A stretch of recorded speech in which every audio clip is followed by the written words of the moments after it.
कहता है उसको भी नहीं करना। देखिए गुड गुड। मैम में ठाले मैं भी मारते हैं, ऐसे कहते हैं, ये कहते हैं, तो आपसे भी कहेंगे कि मैं भी पढ़ाऊंगा, उसका भी यही करूंगा, इसलिए बचपन से पढ़ने के लिए माँ बाप नहीं कहते, खेलने कूदने के लिए छोड़ देते हैं।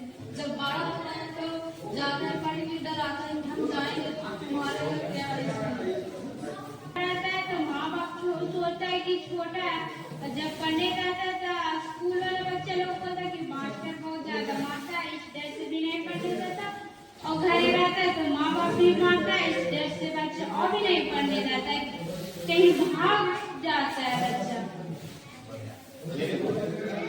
ताली बनता है।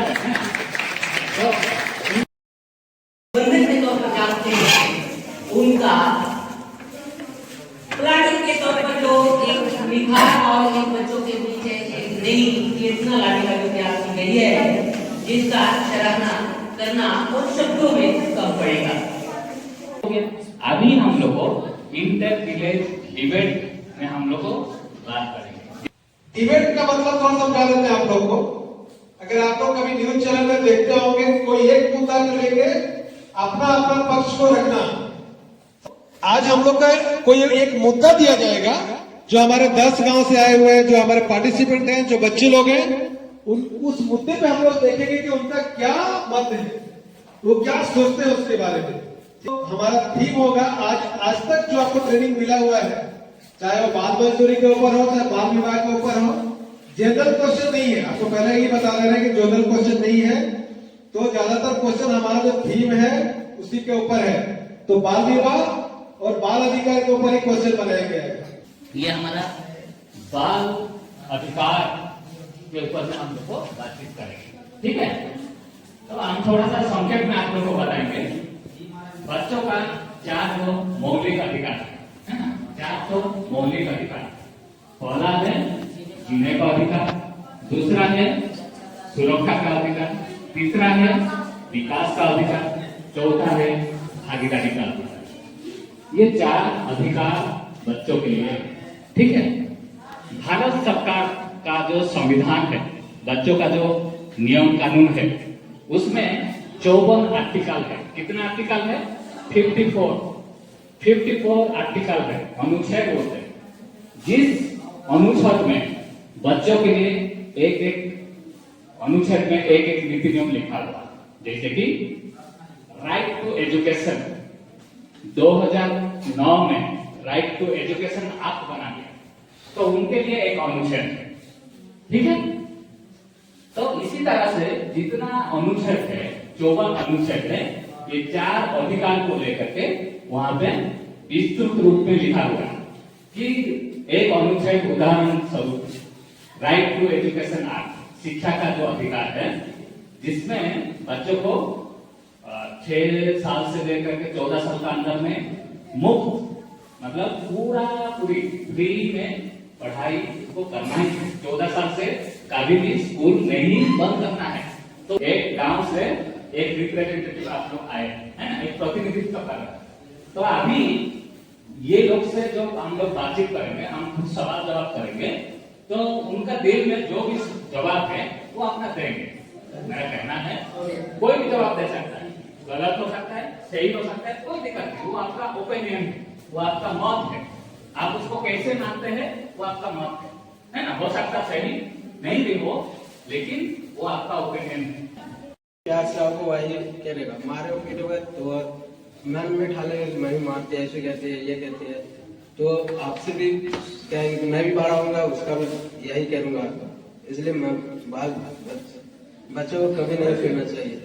उसके साथ जैसा व्यवहार करेंगे वैसा आप लोग के साथ करेंगे, ठीक है। खेलने के लिए भाग जाता है, काम बिगाड़ देता है सर, और ठीक है ना, नहीं करने देता हैं? जो कहता है उसको भी नहीं करना देता। देखिए गुड गुड। पढ़ता है उसको पढ़ने नहीं देता है, ज्यादा घूमता भी नहीं, और खुद भी नहीं करता, खुद भी नहीं पढ़ता, दूसरे को पढ़ने नहीं देता। चलो घूम लेते हैं, पढ़ने वालों को भी बुला करके घूमने ले जाता है। क्या नाम? वो तो है, ठीक है। और ठीक है, और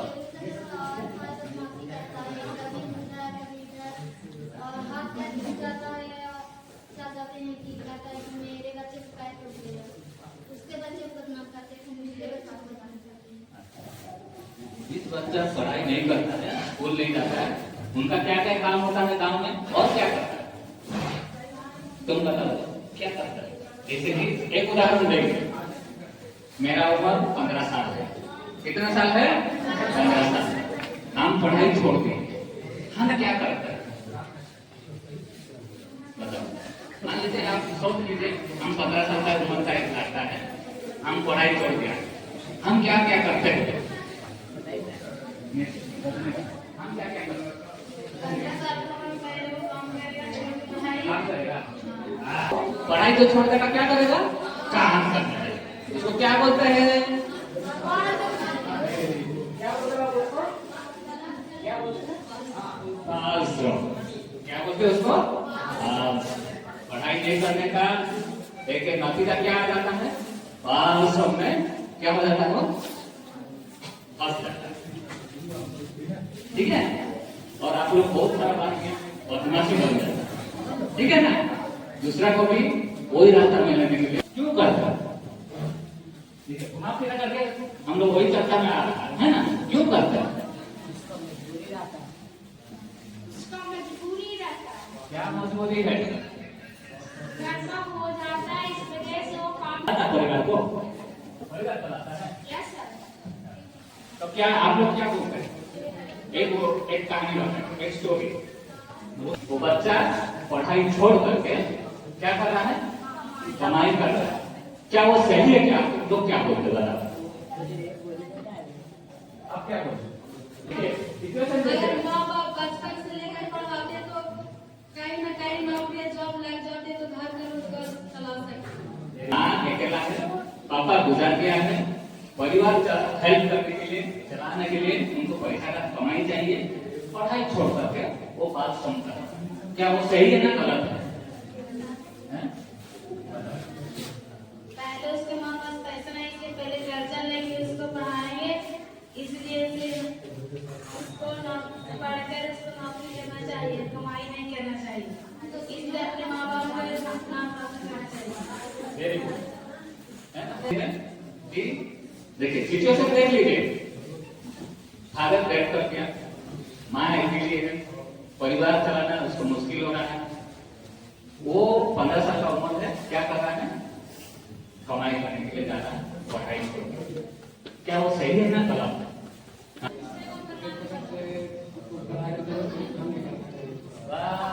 धीरज के लिए जोर से ताली बजाएं। एक निष्कर्ष निकालता है कि पढ़ाई के साथ साथ क्या करना चाहिए? काम भी करना चाहिए। तो उसको बाल मजदूरी नहीं कहे। उदाहरण, सवेरे दिन किया है, 2 घंटा का दुकान में काम कर दिया, लेकिन स्कूल बंद नहीं किया, तो उसको बाल मजदूरी। स्कूल बंद करके वो कमाई में जाएगा तो वो बाल श्रम। तो आप क्या बोलते हैं? लेकिन परिस्थिति उसका ऐसे है, वो करना ही पड़ेगा, है ना? नहीं तो खाएगा खराब। ठीक है, लेकिन स्कूल बंद कर देगा तो उसको क्या कहेंगे आप लोग को? क्या बोलते हैं उसको? बाल। स्कूल पढ़ाई बंद करके काम करेगा तो क्या बोलते हैं उसको? बाल। अब बोलता था मम्मी धीरज को बोला कि बकरी हमारा आज ले करके चलाना है, तुम्हारा स्कूल बंद होने में कोई दिक्कत नहीं, लेकिन तुमको क्या करना है? बकरी को लेकर चलाओ, नहीं तो हमारा बकरी तो मर जाएगा। तो वो क्या किया है? माँ का बाल को मान लिया, तो घर का काम कर रहा है, किसका काम कर रहा है? घर का काम कर रहा है। तो वो बाल श्रम कहलाएगा ना नहीं कहलाएगा? सर, जब हम बकरी चलाते थे 4 क्लास में थे, हम सोचते थे मेरा स्कूल भी नहीं छूटेगा, पढ़ाई भी नहीं छूटेगा और बकरी भी चलेगा। हम पढ़ते थे और चलाते थे भी। तो उसको क्या बाल श्रम कहा जाएगा? नहीं, हम उसको बाल श्रम कहते हैं। बकरी भी लेकर चल जा रहे, पपीतों को लेकर चल जा रहे, हम उसको बाल श्रम कहते हैं। आप क्यों नहीं बोलते? पार्वती का कहना है घर का काम कर रही है, बाहर में नहीं ना करती है, उनका कहना सही है। लेकिन क्या बाल को फेरेंगे ना नहीं? क्यों नहीं करेंगे? क्योंकि वो काम भी कर रहा है, साथ साथ पढ़ाई भी कर रहा है। पढ़ाई के साथ काम भी जरूरी है। ऐसे दिमाग पर ज्यादा पढ़ाई पे जोर भी नहीं देना चाहिए। क्योंकि घर में एक दिन आप करेंगे फिर तो बाकी दिन पढ़ने जाते हैं। बच्चों में क्या सिखाता हूँ? बच्चों में क्या क्या सब समस्या है? चलो कुछ भी समस्या नहीं है। क्या कि बच्चों का जो स्वास्थ्य में है ना, स्वास्थ्य एक समस्या है, ठीक है ना? बीमार एक समस्या है, सही है ना? डॉक्टरों से रिप्रेजेंटेटिव जो है रजनी, उनका कहना है बीमार जो है, डिजीज जो है वो एक समस्या है, किसके लिए? बच्चों के लिए, ठीक है? तो अभी सिरोंजा साहब लोग पूछे है ना, आपका समुदाय में क्या क्या समस्या आते हैं, क्या क्या इश्यूज है, बच्चों में होने वाला इश्यूज क्या क्या? गुड आफ्टरनून, मेरा नाम कुमारी है। हमारे गांव में समस्या बच्चों का बीमार रहते हैं, स्वस्थ भी होते हैं, मगर गंदे पानी पीने से फिर से बीमार होते हैं और समय से खाना नहीं मिलता और मिलता भी है तो बहुत ठंडा मिलता है, इसलिए बच्चा बहुत बीमार रहता है। हमारे गांव में बहुत ज्यादा पेरेंट्सियन है, इस वजह से ऑक्सीजन लेने में बच्चों को बहुत दिक्कत होता है। सिरोंजा में खान पान का समस्या, मतलब अच्छा खाना नहीं मिलता, खाना तो मिलता है लेकिन पौष्टिक नहीं मिलता, जो आपका बात हम जो समझना है। और स्वास्थ्य का भी समस्या, जैसे कि बच्चों को बीमार रहता है ना, और एक क्या बोल रही थी आपका कुपोषित होता है ना, जो बच्चे को अच्छा खाना नहीं मिलता वो बच्चा जल्दी कुपोषित हो जाता है, ठीक है? पढ़ाई को लेकर के क्या क्या समस्या है? हमारे गांव में यही समस्या है कि स्कूल दूर में पढ़ता है, बच्चों को पढ़ने में बहुत तकलीफ होता है, शरीर का विकास नहीं हो पाता है। हमारे गांव में स्कूल बहुत दूर है, इसलिए बच्चे ना आ पाते हैं। आने के लिए बच्चों को पैदल कभी एक्सीडेंट हो जाता है, इस वजह से बच्चे लोग स्कूल नहीं आ पाते हैं। उसका सुरक्षा ही इसका सेवा है, इस वजह से बच्चे लोग पढ़ने नहीं आ सकते हैं।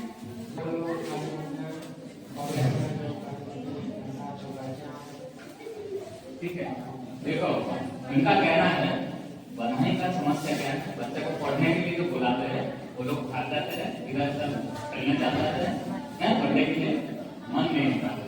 कुछ लोग है ना, कुछ लोग पढ़ते भी हैं, तो ये जो पढ़ाई को नहीं जाने के लिए क्या क्या उसका बंधन है ना, क्या क्या उसको इश्यूज है, जो मुद्दा है उसको पकड़ कर रखा है कि बच्चा नहीं पढ़ता।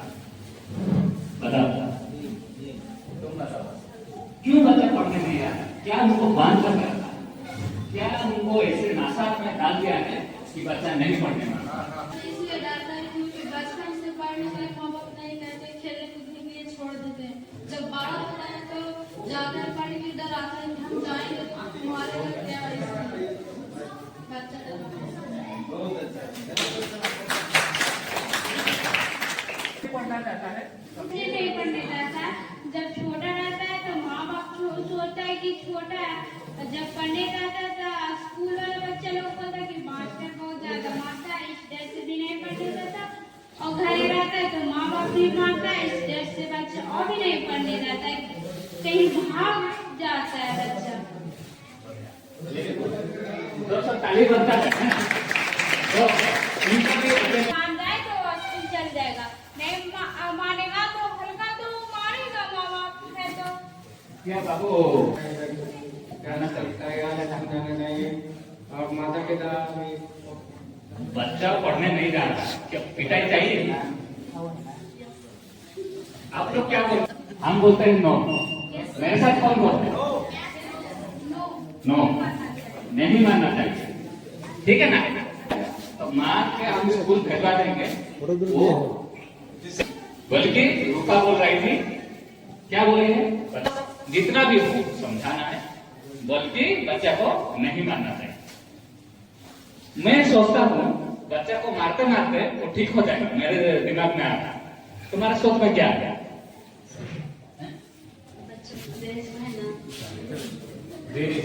क्या नाम? बदमाशी हो जाएगा। बच्चा को नहीं मारना है, ज्यादा मारते मारते उसको शरीर में आघात चोट लग सकता है। बाबू ये क्या सही है ना मानना चाहिए? पढ़ाई नहीं करता है, स्कूल नहीं जाता है, तो क्या उसको पिटाई होना चाहिए? और 10 साल करने से बाल खड़ा हो गए। बात समझा? तो ठीक है, बढ़िया। देखिए 10 साल से स्कूल नहीं जा रहा है, घर का काम भी कर रहे हैं, उसको बाल श्रम कहा है। 10 साल घर का काम करेगा, कोई भी कमाई करेगा, तब उसको बाल श्रम नहीं कहा है। पढ़ाई छोड़ करके कुछ करे तो वो बाल श्रम नहीं होगा। पढ़ाई को बिल्कुल छोड़ना है ना? घर का काम है, बकरी घर का काम है, पैसा आपका मम्मी नहीं दे रहा है, लेकिन आपका स्कूल बंद हो तो उसको जो आपका जो अधिनियम है, बच्चों का जो अधिकार है, संविधान का ओर से वो आर्टिकल का जो लिखा हुआ उसमें ये कहता है आपका घरेलू श्रम और क्या है बाहर का काम, ये दोनों में अंतर क्या है? छोड़ दिया उसका ऑप्शन एक ही बचा है। पार्वती का कहना है उनका ऑप्शन एक ही तो बचा है और बाकी कोई रास्ता नहीं दिख रहा है, उसको शादी करना है, तो क्या सही है? उसको प्यार से समझाएंगे, नहीं समझे एक बार नहीं समझे, 2 बार ना 5 बार समझाएंगे, पढ़ लो। पर नहीं पढ़ना चाहेगा तो गलती करने लगता है, गलती करने लगता है तो माँ बाप सोचता है कि बहुत ज्यादा गलती करने लगता है, वो आगे पीछे एक लगा तो बढ़िया रहता है, इसलिए लड़का को शादी कर देता है। लड़की कभी बार बार गलती करते रहता है, माँ बाप उसको बोलता है तो भी ना सुनते हैं, इस वजह से माँ बाप मजबूरी में शादी कर देता है। बच्चा पढ़ाई छोड़ता है तो क्या है, बदमाशी ज्यादा थोड़ा बनता है ना? बदमाशी इन द सेंस बहुत सारा चीज में बदमाशी होता है। कहाँ कहाँ? लड़ाई में, नाशापान में। हम लोग नहीं बनता है, लेकिन हो सकता है ये चलता में निकाल करके आता है, हम नहीं बोलता है ना? बदमाश बन सकता है, बेरोजगार हो सकता है, काम करने जल्दी ध्यान जाएगा, बाल श्रम कर सकता है, जल्दी उसका शादी हो सकता है, और क्या चोर बन जा सकता है, और नशाखोर हो सकता है। वो देख रहा है कितना अहम मुद्दा है।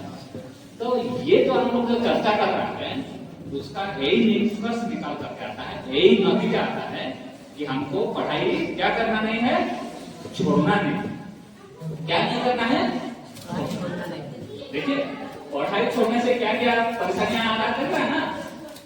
पढ़ाई छोड़ देने से रूपा क्या हो जाएगी, एक के दूसरा हाथ लगा दो तो वो क्या हो जाएगा, ठीक हो जाएगा, है ना? वो तो अब पढ़ाई छोड़ दिया है, उसको शादी जल्दी करवाओ, है ना? उसका आपका बात वही था। तो ऐसे परिवार में माता पिता सोचते हैं जल्दी उसको बंधन में डाल दो, तो क्या हो जाता है, बाल विवाह में वो जोड़ जाता है। तो सबसे बड़ा अहम मुद्दा क्या है, पढ़ाई हमको क्या करना है, जारी रखना।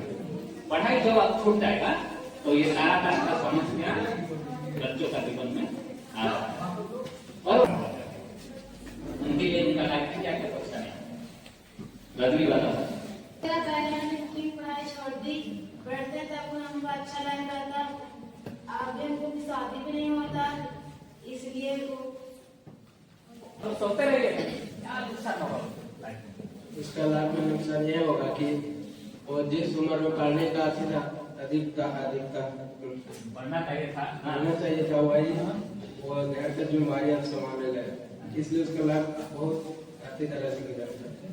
इस वजह से वो कभी नहीं विकास हुआ। क्या करना है, शारीरिक विकास नहीं होगा, शारीरिक विकास नहीं होगा और नहीं कहीं जानकारी हमें पता नहीं, कोई ऐसा करे तो माना नहीं। वेरी गुड, ठीक है। लाइफ क्या होगा, बदलेगा, लाइफ इसका चेंज होगा, बदलेगा, ठीक है। तो ये कार्यक्रम आपको कैसे लगा? कार्यक्रम डिबेट कैसा था? बहुत अच्छा लगा। हम लोग के बताया गया कैसा बैठते हैं इसके बारे में। कोई ऐसी बात देता, जैसे कोई ऐसी बात देता, सर की जगह पे पीठ पे हाथ डालता तो बैठ जाता। हाँ, देखिए हेल्पलाइन नंबर, तुम लोग के लिए हेल्पलाइन नंबर, बच्चा के लिए हेल्पलाइन 1098। तुम लोग के लिए हेल्पलाइन नंबर कौन सा है? 1098।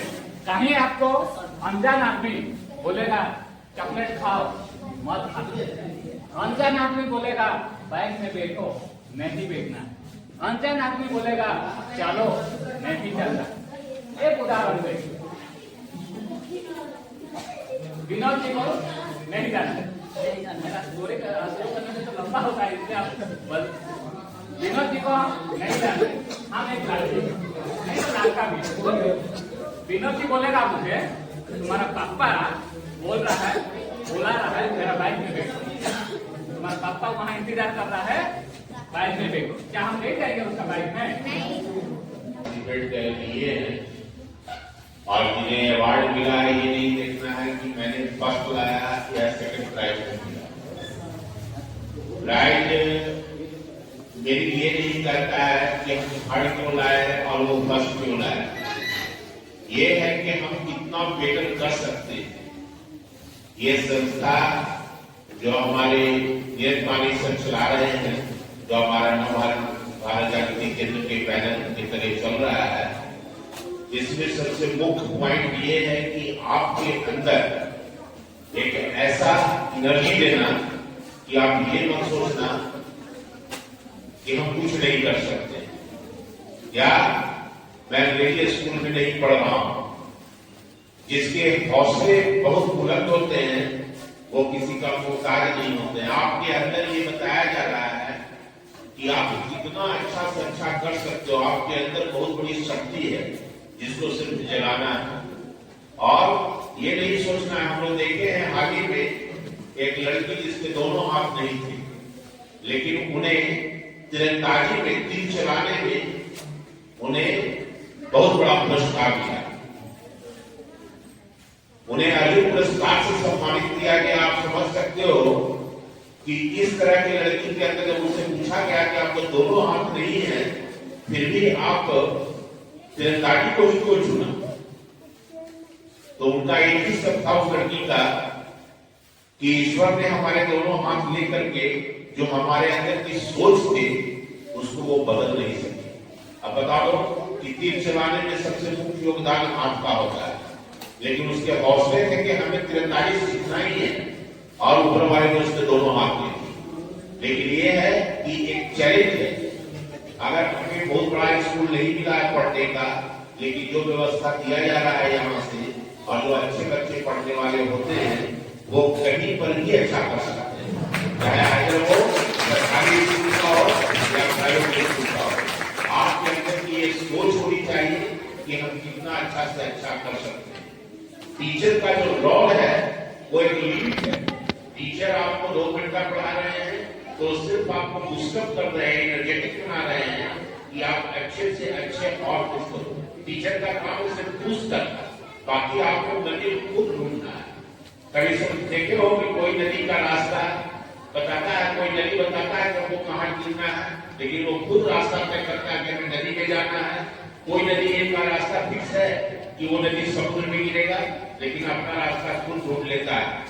इसी तरह से हर एक मानव जो धरती पर आया है वो अपना काम खुद ढूंढता है कि हमें करना क्या है और हम किस तरह से बेटर परफॉर्मेंस कर सकते हैं। इन सभी के लिए जो पार्टिसिपेंट है उन सबके लिए वेरी वेरी थैंक यू, धन्यवाद। तो आज का कार्यक्रम को हम लोग को समापन की ओर में जाते हैं। स्कूल के प्रिंसिपल और हमारे बीच में धर्मराज जी और जितना बाल मित्र है और चाइल्ड राइट फैसिलिटेटर है, साथ ही साथ जितना बच्चियां यहाँ पे पार्टिसिपेट किए हैं सभी को बहुत धन्यवाद। और ये कार्यक्रम के दौरान हम लोग को यही टेक अवे यही एक सीख मिलता है कि बेटियां कभी भी पीछे नहीं है, बेटियां आगे रहती है, आगे बढ़ेगी, आगे देश का रोशनी करेगी, अपना माता पिता का नाम बढ़ाएगी, पढ़ाई में आगे बढ़ेगी, कम उम्र में शादी नहीं करेगी, कोई तरह का परेशानियां है तो उससे वो बच के रहेगी और